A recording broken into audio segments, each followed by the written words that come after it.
Good morning, students. Let us continue second chapter of civics. The next topic is inequality and discrimination. When people act on their prejudices or stereotypes, it gives birth to discrimination, and discrimination breeds inequality. Let us see an example. During the apartheid era in South Africa, blacks and Indians were discriminated against. They were not allowed to access to clubs, parks, hotels, first class railway compartments, and that were exclusively reserved for Europeans. Gandhiji launched protest and satyagraha against the discrimination. He was himself thrown off a train in South Africa despite having a proper first class ticket because he was not a white. In India itself, caste based discrimination has been followed since ages. People from lower caste were not treated well by upper caste people. Even a touch or shadow of an untouchable or a lower caste person was supposed to pollute a member of the upper caste. He was not allowed to draw water from a common well or attend a common dinner. Read the story of Premchand Thakur Ka Kuan given in your book to know better about the caste system and discrimination. People who lack resources and don't have money to buy basic needs are discriminated against in schools, colleges, offices, public places. Tribals were also treated badly. They were looked down upon as untouchables, impure, poor, backward, and illiterate. People follow discrimination on the basis of activities and profession. 2. Activities like cleaning, washing, haircut, cutting, garbage picking are looked down upon, whereas those who are engineers, doctors, lawyers, and officers are appreciated and praised.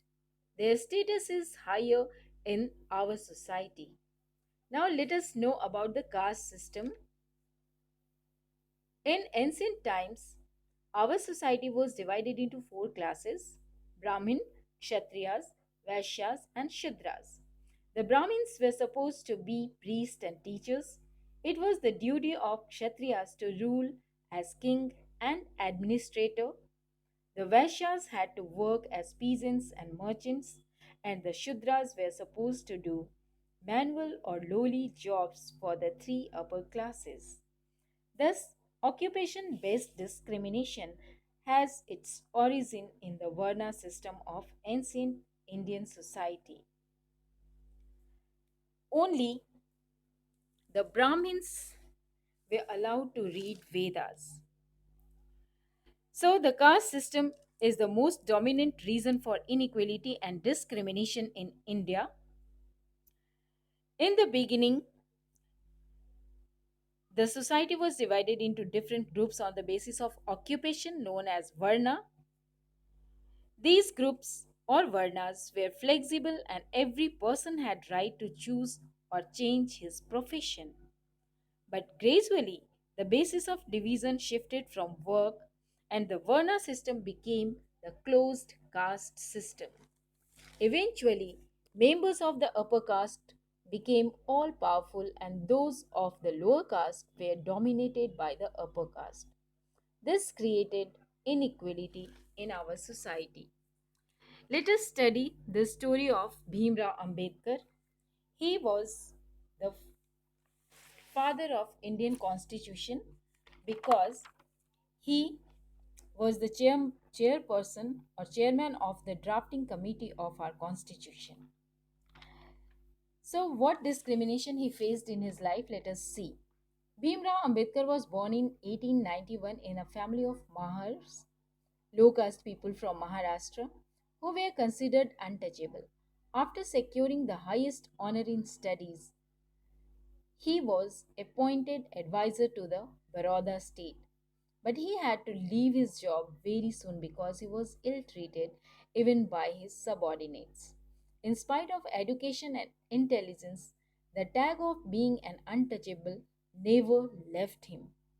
At every stage in his life, he had to fight prejudice and discrimination that came with being an untouchable. Even though he gave the nation its character by drafting the constitution, Bheem Rao Ambedkar could not change the basic problem in the nation's character. He was born a Mahar, but he died a Buddhist in 1956. So, you read his story. You also read the case study that shows one incident of his childhood, and through this incident, you can better understand the discrimination faced by him in his childhood. Now, that's all for today. Your homework is learn the glossary of Chapter 2 Civics and write them in your copy.